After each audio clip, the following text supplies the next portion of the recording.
So yun, good day, hello mga idol. So may gagawin ngayon tayong Hisense 43 inches. So yung sabi sa atin ng customer, pinatingin niya na daw to sa unang technician na tumingin, at ang sira daw yung IC, yung may nakadikit na bakal. So hindi ko alam kung ano yung tinutukoy na IC. So sabi balikan lang at o-orderan ng pyesa, so hindi na bumalik yung technician na tumingin na to mga idol. So saksak natin kung anong problema ng unit. So yan, may power naman siya. Then power natin mga idol. Hanapin natin switch, ito.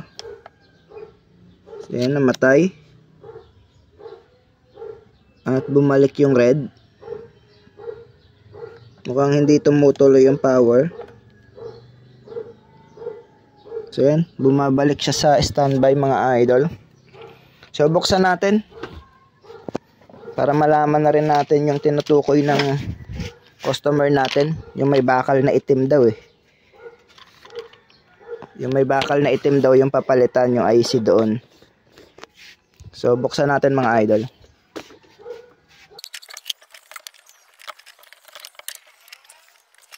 So yan yung kanyang model.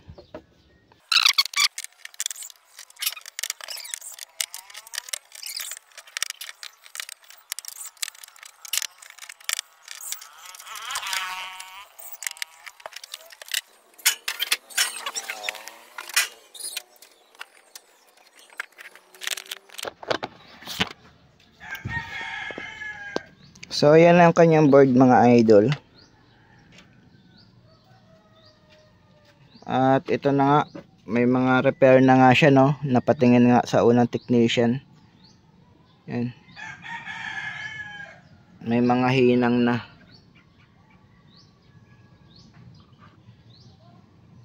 ginalaw na talaga yung board. So mukhang ito yung tinutukoy na IC ng technician, yung may bakal na itim. So tignan natin mga idol kung anong problema na to. So magsukat muna tayo ng supply. Kung may 12 volts ba dito. Ito na kasi, nandito na yung pinaka top board niya sa board. Naka-build in na siya sa main board, no. Ayan yung mga BGL, BDDD. Nandiyan na, no. So sukatan natin to kung may 12 volts. Supply to ng panel. Kung nagtuloy ba talaga yung supply, kung nagtuloy ba or nag-oscillate.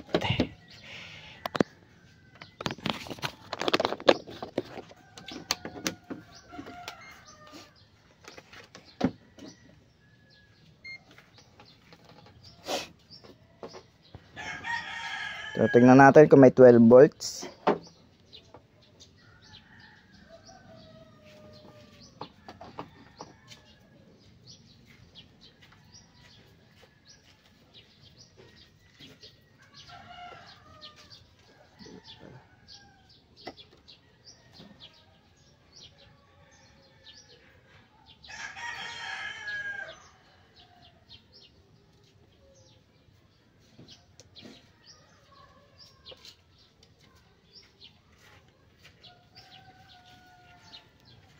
So wala siyang 12 volts. Wala siyang 12 volts mga idol. So nawawala.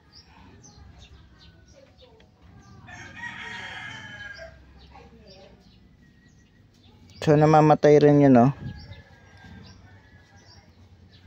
So nagtatry siya mag-on. So katan nga natin yung pinaka-supply ng 12 volts. Yan, meron naman siya dito. So nagpo 4 volts pala siya mga idol.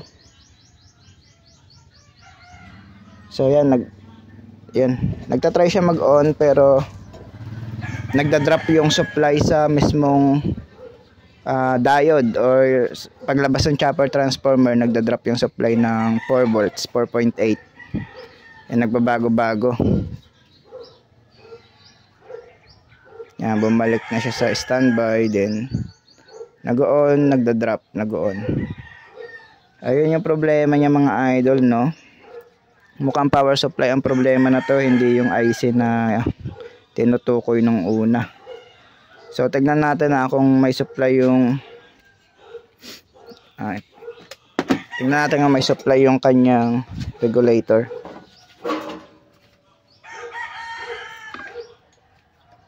Meron siyang 329.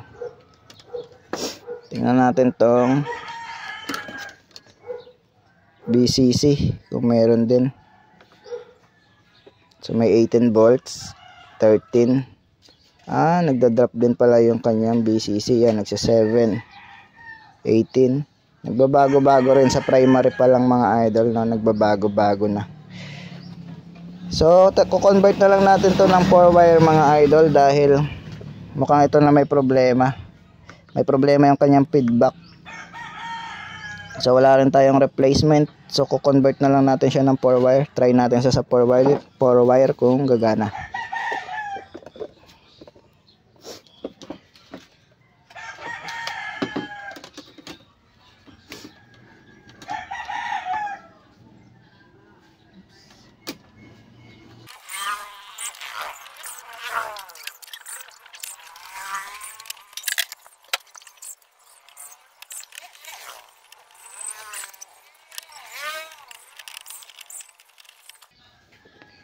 So, bali pala mga idol, hindi ko natatanggalin tong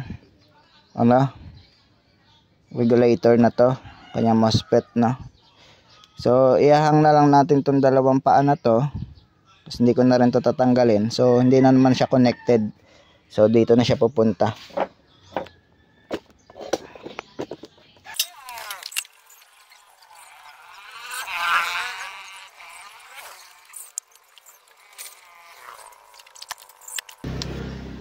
So yan mga idol. So nakaangat na yung paa na dalawa. Ito.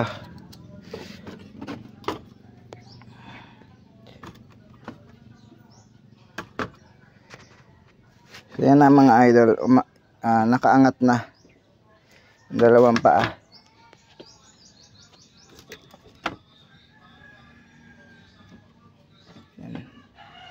Kita ba?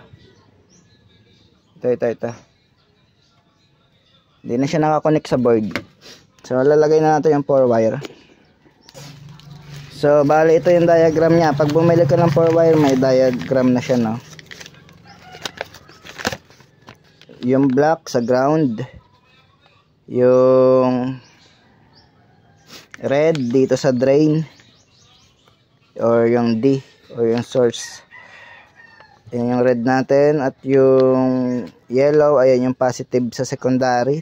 Ang voltage na nandyan ay 5 to 24 volts. Doon yung siya i-connect sa capacitor na 12 volts lang, no, ang supply. Or 5 volts, pwede pa kasi 5 to 24 naman siya. Tapos yung blue, negative. Tapos adjust nyo na lang tong trimmer kapag okay na yung voltage.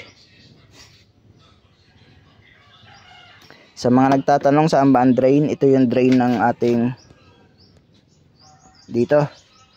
Diyan tayo kasi diyan papunta yung positive ng capacitor. Kahit testerin natin yan mga idol.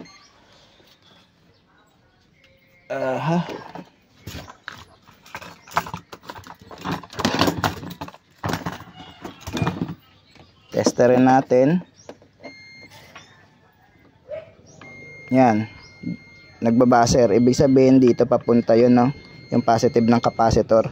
Kung mapapansin nyo sa diagram, positive ng capacitor, dadaan ng chopper transformer. Paglabas niyan sa chopper transformer, dyan na yung red wire ng 4-wire.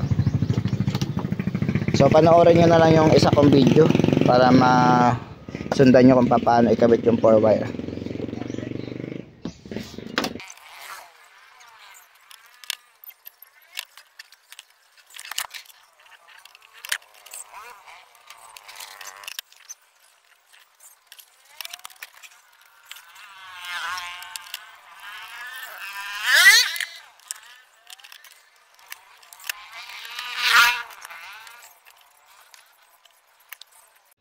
So yan na mga idol, nakabit na natin yung 4-wire natin.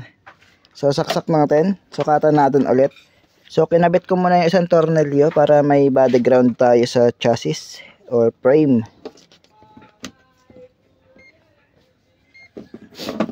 Yan, nakasaksak na mga idol. Meron tayong 12.24. So try natin siyang i-on. Then sukatan natin. Yan, nag-on na siya mga idol. At hindi na nagdo-drop yung kanyang power supply, hindi na gaya ng dati na nagpo 4 volts. So ngayon mga idol, sukatan natin yung kanyang 12 volts papasok ng panel. So kanina kasi wala, no. So tingnan natin kung tumuloy na yung supply. So yan, meron na siyang 12.21. So nag-on na talaga siya mga idol, no. So tingnan natin, off ulit natin kung nag-on na ba talaga.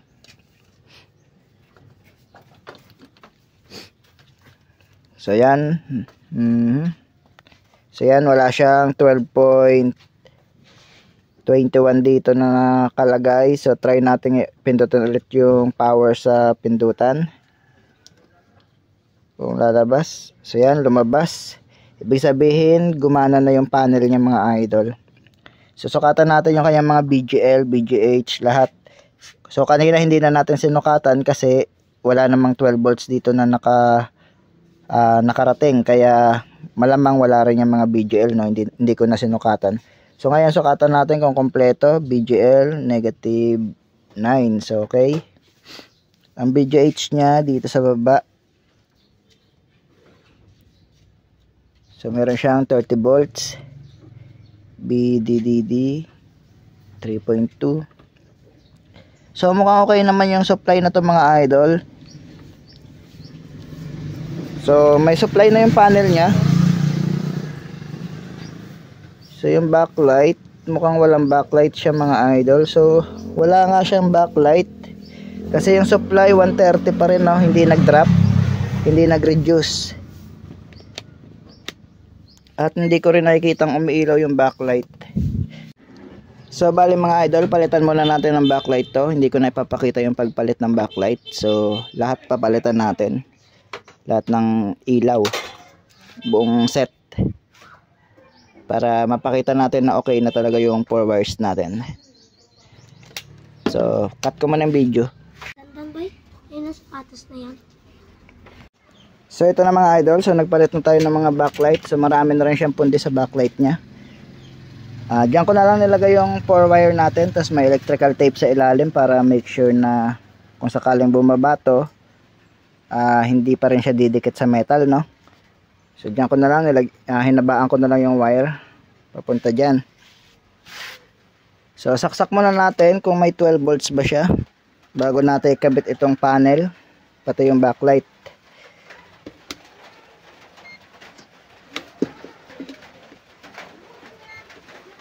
So try natin. So yun, 12 volts pa rin yung out nya. So kabit na muna natin yung mga backlight pati yung speaker. Wala pa to yung speaker. So kabit na rin natin yung panel. So yan na mga idol, nakabit na natin pati yung panel. Ngayon sukatan natin yung backlight kung may backlight na ba. So kanina hindi nag-drop yung supply sa backlight, no. Hindi nagre-reduce. So sukatan natin. So yan, may 94 na lang siya. O, kanina 130, diba? 100 plus. So ngayon ay 94 na lang. So okay na mga idol. At umilaw na rin yung backlight. Yan na. So tingnan natin kung may picture. So baka sira yung panel. So yun, meron na. Yan. So isara na natin mga idol bago natin i-testing. Bali ulitin natin yung ginawa natin dito. Yan, hinang natin yung dalawang paa lang. Yung drain hindi na natin hinang, no, para kung sakaling hindi gumana madali natin maibalik to. So ito lang, ito nakahang yan. Paano ba to? Hindi makita eh. Yan, nakaangat yung paa. So hindi na nakakonect sa board. Yun lang ang hinang natin dyan. Wala na tayong tinanggal na pyesa. Yung kanyang IC dito. ay hindi na natin tinanggal. So ito na, nagkabit tayo ng 4 wire. So yan na mga idol, nasara na natin. So try natin mga idol saksak.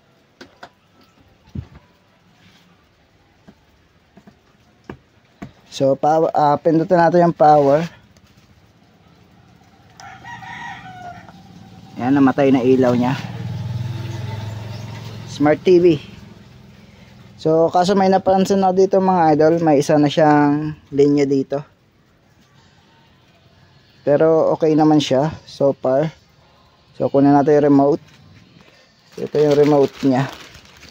Pinadala na rin na may-ari. So try natin.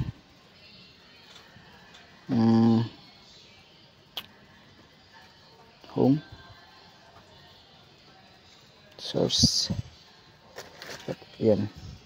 Yan mga idol. Okay naman siya pero yung ito. So wala na tayong magagawa dyan, no. Isa lang naman. Ayan lang naman yung napansin kong guhit. Yan. So okay na mga idol. So, burn test ko na lang to. So, hindi ko na ipapakita sa video dahil medyo mahaba-haba na, no. At least napakita natin kung paano ayusin yung ganong problema. So, standby lang siya ng una. Tapos yung nagka-power siya, wala naman siyang picture. So, pundi rin pala yung backlight niya. So, siguro nagka-problema na rin ang power supply niya kaya napundi yung backlight.